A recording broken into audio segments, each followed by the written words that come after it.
नमस्कार साथियों, स्वागत है एक बार फिर से सौरभ सिलेक्टिव क्लासेस में। साथियों, आज हम देखने वाले हैं 26 फरवरी को पूछे गए आपके केवीएस पीआरटी के एग्ज़ाम के क्वेश्चंस के बारे में, जिसमें हम पूरा एनालिसिस करेंगे। 50 से 55 क्वेश्चन जो भी आपसे यहाँ पे पूछे गए थे 26 फरवरी को, उनका हम एक सूक्ष्म रूप से एनालिसिस करेंगे। कुछ क्वेश्चन हो सकते हैं कि मिसमैच हो, तो उसे अन्यथा मत लीजिएगा, मगर कोशिश ये है कि 90% क्वेश्चन आपको वही 26 फरवरी को पूछे गए प्रश्नों को यहाँ पे हम लेकर आए हैं। तो चलिए देरी न करते हुए पहले प्रश्न की ओर बढ़ते हैं। तो यहाँ पे पहला प्रश्न पूछा गया कि फुल फॉर्म ऑफ NIPUN। तो NIPUN का फुल फॉर्म होता है national initiative for proficiency in reading with understanding and numeracy. तो ये होता है किसका फुल फॉर्म? NIPUN का। और सेम एक और क्वेश्चन आया कि फुल फॉर्म ऑफ VOIP। तो ये देखिएगा कि ये दोनों शिफ्ट को मिला के, दो शिफ्ट के मिला के क्वेश्चन है यहाँ पे। तो इसमें इसी तरीके के सिमिलर क्वेश्चन पूछे गए थे। जैसे फुल फॉर्म का ऊपर NIPUM और सेकंड क्या है? VOIP। तो यहाँ पे आपका क्या था? Voice over internet protocol. क्या? VOIP का voice over internet protocol. Next question देखते हैं। तो संगठित में प्रत्यय है, तो संगठित में क्या प्रत्यय है? इत प्रत्यय का उपयोग किया गया है। नेक्स्ट प्रश्न था कि किरमिच गेंद के लेखक हैं। तो किरमिच गेंद के लेखक कौन है? शांति कुमारी जैन जी जो है किरमिच गेंद की लेखक हैं। अगला प्रश्न देखें तो synonym of felicity. Synonym of felicity, felicity का सिनोनिम है हैप्पीनेस, इंजॉयमेंट, जॉय। तो ये तीनों क्या है? सिनोनिम है फेलिसिटी के। अगला प्रश्न देखें तो कपास की खेती किस मिट्टी में सर्वाधिक होती है? तो ये सभी को पता होता है कि कपास की जो खेती होती है काली मिट्टी में सर्वाधिक होती है। ठीक है। नेक्स्ट प्रश्न देखें तो एक माँ की बेबसी के रचनाकार कौन है? तो एक माँ की बेबसी के रचनाकार कुंवर नारायण है। कौन है? कुंवर नारायण है। अगला प्रश्न देखें तो बंदरवाट के रचनाकार कौन है? तो बंदरवाट के रचनाकार कौन है? हरिवंश राय बच्चन। तो ये देखा गया है कि जो पुराने शिफ्टों में प्रश्न आ चुके हैं उन्हीं को यहाँ पे रिपीट प्रश्न के रूप में पूछा गया है। तो कई बार ऐसा होता है कि वही प्रश्न क्या कर दिए जाते हैं? रिपीट कर दिए जाते हैं, जिसमें से ये बंदरवाट के रचनाकार हरिवंश राय बच्चन भी रिपीटेड प्रश्न पूछा गया था। अगला प्रश्न देखें तो तालाब का पर्यायवाची बताइए। तो तालाब का पर्यायवाची क्या होता है? तालाब, तड़ाग, ताल, तलैया, बावड़ी। क्या? तालाब, तड़ाग, ताल, तलैया, बावड़ी। अगला प्रश्न है कि स्कूल मैनेजमेंट कमेटी का अध्यक्ष कौन है? तो स्कूल मैनेजमेंट कमेटी के अध्यक्ष कौन होते हैं? अभिभावक होते हैं। अगला प्रश्न पूछा गया कि इंटरनेट का प्रयोग कहाँ होता है? तो इंटरनेट का प्रयोग कहाँ होता है? कंप्यूटर नेटवर्क में किया जाता है। अगला प्रश्न था कि राजकुमार में समास क्या है? तो संधि समास से भी प्रश्न पूछे जा रहे हैं। तो उसमें राजकुमार का समास होता है तत्पुरुष समास। क्या? राजा का कुमार, इसे समास विग्रह करेंगे तो राजा का कुमार, राजकुमार। और ये कौन सा समास है? तत्पुरुष समास। अगला प्रश्न देखें तो रोमन नंबर मैक्सिमम कितनी बार रिपीट होते हैं? तो ये कितने बार होते हैं? XXX, मैक्सिमम 3 बार रिपीट होते हैं रोमन नंबर। ठीक है। अगला प्रश्न है NCF 2005 के अनुसार शिक्षा की क्या भूमिका है?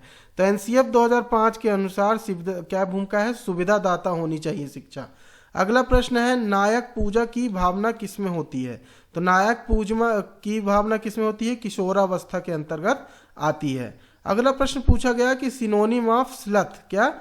सिनोनिम ऑफ स्लथ, स्लथ का फुल क्या होता है? सिनोनिम डिटेक्टिव या इन्वेस्टिगर। क्या? इन्वेस्टिगर। नेक्स्ट प्रश्न देखें तो अगला प्रश्न था एंटोनिम ऑफ स्ट्रिंगनेंट। क्या? Antonym of stringent. इसका आंसर होगा क्या? लेनिनेंट। क्या? लेनिनेंट। अगला प्रश्न देखें तो रस्सी जल गई पर ऐंठन नहीं गई, मुहावरे का क्या अर्थ है? तो यहाँ मुहावरा भी पूछा गया। तो इसका आंसर क्या था कि बर्बाद होने पर भी अकड़ना, है ना। रस्सी टूट गई, बल नहीं गया, तो वही बात है कि बर्बाद हो गए पर अकड़ना नहीं भूले। अगला प्रश्न था 8759 8957 9321 8530 9123 को आरोही क्रम में लिखिए। तो इनका आरोही क्रम क्या हो जाएगा? छोटे से बड़े की ओर। तो आरोही क्रम और अवरोही क्रम क्या होता है? बड़े से छोटे की ओर। तो यहाँ पे देखिए 8530 8759 8957 9123 9321। अब इसी को अगर अवरोही पूछता तो इसी का उल्टा कर देते, यहाँ से लेकर यहाँ छोटे तक चले जाते। अगला प्रश्न पूछा गया कि 3458 और 8138 को जोड़कर क्या घटाएं कि 485 आ जाए? तो इसमें क्या घटाएं? तो ये 5 टाइम क्या है? 1 है ना, मतलब 11,111। ठीक है। अगला प्रश्न देखें, सिनोनिम ऑफ ब्रेविटी, क्या सिनोनिम ऑफ ब्रेविटी, इसका आंसर है ब्रीफ, शॉर्टनेस, है ना। तो ये क्या है, किसका सिनोनिम है, ब्रेविटी का हो गया। और एंटोनिम ऑफ रेथ पूछा तो इसका एंटोनिम क्या होता है, डिलाइट होता है। अगला प्रश्न देखें तो स्पोर्ट्स फॉर डेवलपमेंट की श्रेणी में राष्ट्रीय खेल पुरस्कार 2022 किसे मिला। तो स्पोर्ट्स फॉर डेवलपमेंट की श्रेणी में राष्ट्रीय खेल पुरस्कार किसे मिला, लद्दाख स्की एंड स्नोबोर्ड संघ को यहाँ पे पुरस्कार यह प्रोवाइड किया गया है। अगला प्रश्न रिपीटेड प्रश्न था जिसमें पूछा गया कि एनईपी 2020 में स्कूल का नया फॉर्मेट क्या है। तो ये पहले भी पूछा जा चुका था, तो इसका नया फॉर्मेट क्या है, 5+3+3+4। तो ये नई शिक्षा नीति के तहत, ये फार्मूले के तहत स्कूल में स्टडी कराई जाएगी। अगला प्रश्न देखें तो एंटोनिम ऑफ क्या है, लिथार्जी। तो एंटोनिम ऑफ लिथार्जी क्या है, एक्शन कंसर्न। अगला प्रश्न था कि सिनोनिम ऑफ ब्रीच। तो सिनोनिम ऑफ ब्रीच क्या था, वायलेशन और इम्पोज। अगला प्रश्न देखें तो डिस्प्रेक्सिया क्या है। डिस्प्रेक्सिया का मतलब होता है यहाँ पे शारीरिक गतिविधि विकास संबंधित जो होते हैं विकार, इसमें शारीरिक जो गतिविधियां होती हैं उसमें विकार उत्पन्न हो जाते हैं, ठीक है, वो डिस्प्रेक्सिया कहलाता है। नेक्स्ट प्रश्न देखें तो ये हट के आया, जैसे अभी तक कोई रिमझिम की जो बुक्स होती हैं उनमें से किसी कविता का नाम लिखकर उसका राइटर पूछता था या चैप्टर का नाम पूछता था। अब यहाँ पे क्या पूछ दिया है कि रिमझिम का चैप्टर बुलबुल किस कक्षा में है। तो ये हट के प्रश्न पूछा गया, तो यह क्लास 2 में है। किस क्लास में है, क्लास 2 में है। अगला प्रश्न देखें तो नवंबर 2022 में मलेशिया का प्रधानमंत्री किसे चुना गया है। तो ये कौन है, अनवर इब्राहिम जो है अभी मलेशिया के नए प्रधानमंत्री चुने गए हैं। अगला प्रश्न देखें तो निम्न में से किस में कर्मधारय समास है। फिर से समास का प्रश्न, तो पंचकी जो ऑप्शन थे उनमें से क्या है, पंचकी जो है जिसके अंतर्गत कर्मधारय समास होता है। नेक्स्ट क्वेश्चन देखें तो निम्न में से कौन सी कहानी विद्या की रचना है। तो विद्या की रचना क्या है, स्वामी की दादी। क्या, स्वामी की दादी जो है विद्या की रचना है। अगला प्रश्न देखें तो हमसे सब कहते थे कि रचनाकार कौन है। हमसे सब कहते कि रचनाकार कौन है, निरंकार देव सेवक। कौन, निरंकार देव सेवक। अगला प्रश्न पूछा गया कि राख की रस्सी में लोन पर गार कौन था। तो ये कौन थे, ये भी रिमझिम की पुस्तक से पूछा गया है। राख की रस्सी में लोन पर गार कौन था। तो ये कौन थे, राजा के मंत्री थे। अगला प्रश्न देखें तो निम्न में किसमें विसर्ग संधि नहीं है। तो जो ऑप्शन थे उनमें से क्या, षडासन में आपकी क्या है, विसर्ग संधि नहीं होती है। अगला प्रश्न देखें तो ADHD का फुल फॉर्म क्या है। तो ADHD का फुल फॉर्म होता है attention deficit hyper activity disorder. क्या, attention deficit hyper activity disorder, ठीक है। अगला प्रश्न पूछा गया कि निम्न में कौन असंगत है। तो इनमें असंगत कौन है, अवनति और पतन जो है इनमें से असंगत थे जो ऑप्शन दिए हुए थे। अगला प्रश्न देखें तो निम्न में कौन सा सही नहीं है। तो आयत की सम्मुख भुजाएं असमान होती हैं। तो देखिए आयत की सम्मुख भुजाएं क्या होती हैं, समान होती हैं। ये आयत हो गया, तो जो एक दूसरे के सामने है, जैसे ये इसके सामने ये क्या है, एक समान होती हैं। और इसी के अपोजिट देखोगे तो ये क्या है, ये भी क्या है, एक समान है। तो सम्मुख भुजाएं क्या होती हैं, समान होती हैं। तो ऑप्शन में क्या था कि आयत की सम्मुख भुजाएं असमान होती है, तो ये सही नहीं है। अगला प्रश्न देखें तो पहेली 5 विषम क्रमागत, जो पहली है, माफ करिएगा ये पहली है, ठीक है, पहेली नहीं। तो पहली 5 विषम क्रमागत संख्या का योग क्या है, 55 है। तो अगली 3 सम क्रमागत संख्या का योग क्या होगा। तो इसका आंसर क्या आएगा, 48 आएगा। एक बार सॉल्व कर पे आप चेक कर लीजिएगा। अगला प्रश्न देखिए तो निम्नलिखित में से कौन सा ऑपरेटिंग सिस्टम का उदाहरण नहीं है। तो माइक्रोसॉफ्ट ऑफिस क्या है, ऑपरेटिंग सिस्टम का उदाहरण नहीं है। अगला प्रश्न देखें तो यूपीएस का फुल फॉर्म क्या था। तो अनइंटरप्टेबल, क्या, अनइंटरप्टेबल पावर सप्लाई।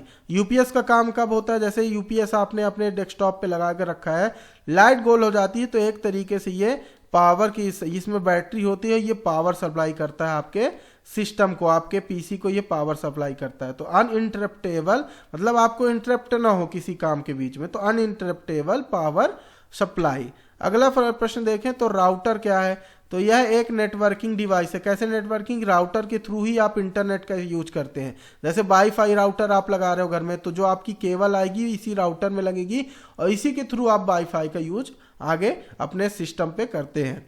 अगला प्रश्न देखें तो अधिगम में परिपक्वता का अर्थ है, तो अधिगम में परिपक्वता का अर्थ क्या है? सीखने में व्यक्ति के व्यवहार में प्रगतिशील क्या परिवर्तन होता है।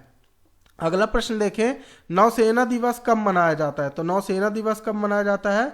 4 दिसंबर को मनाया जाता है। अगला प्रश्न देखें कि कन्नड़ भाषा के लिए बाल साहित्य अकादमी पुरस्कार किसे दिया गया? तो ये भी प्रश्न पूछा गया कि कन्नड़ भाषा के लिए बाल साहित्य, यहाँ पे बाल साहित्य पूछा गया ना, इस चीज को याद रखिएगा। तो ये कौन थे? ववाली गुहे को यहाँ पे कन्नड़ भाषा के लिए बाल साहित्य पुरस्कार प्रदान किया गया। अगला प्रश्न देखें तो निम्नलिखित में से कौन सा ऐसा जंतु है जो भोजन के लिए अपना आमाशय बाहर निकालता है? तो यह कौन है? ऑक्टोपस ऐसा जंतु है जो अपने भोजन के लिए क्या करता है? आमाशय को बाहर निकालता है। अगला प्रश्न पूछा गया कि जंगल अधिकार कानून 2007 क्या है? तो यह क्या है कि जो लोग कम से कम 25 वर्षों से जंगल में रह रहे हैं उनका वन भूमि पर और उस पर लगाए जाने वाले पर अधिकार है। यहाँ पे लगाए जाने पर इसलिए है क्योंकि वहां पे जो अगर वो पौधे लगाए हैं या फिर वो फसल बो रहे हैं उन पर अधिकार जो वहां 25 वर्ष से रह रहे हैं उन्हीं का हो जाता है। तो यह नियम जंगल अधिकार कानून के तहत बना हुआ है। अगला प्रश्न देखें तो कोणार्क का संधि विच्छेद क्या है? तो कोण धन अर्क क्या कहलाता है? कोणार्क में परिवर्तित होता है, तो यह इसका संधि विच्छेद कहलाता है। अगला प्रश्न देखें कि मोहन की बहन घर आ गई है में कौन सा कारक है? तो मोहन की बहन आई है, तो बहन क्या होता है? वो किस में आ जाएगा? संबंध कारक के अंतर्गत आएगा। किसके अंतर्गत? संबंध कारक के अंतर्गत। अगला प्रश्न देखें तो टीबी रोग का कारक क्या है? तो टीबी रोग का कारक क्या होता है? जीवाणु होता है।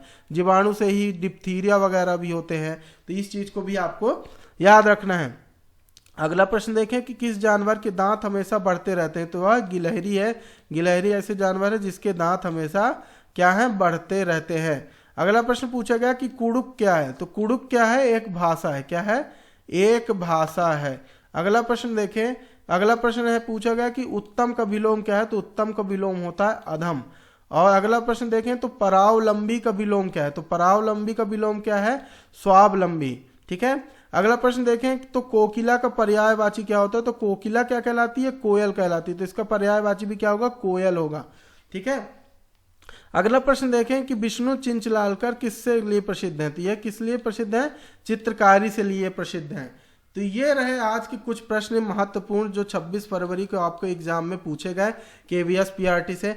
अब इसका देखिए आगे चल के मैं 28 तारीख का भी यहाँ पे लेकर आऊँगा, और साथ ही साथ यहाँ पे expected cut off overall analysis कम कर रहे हैं।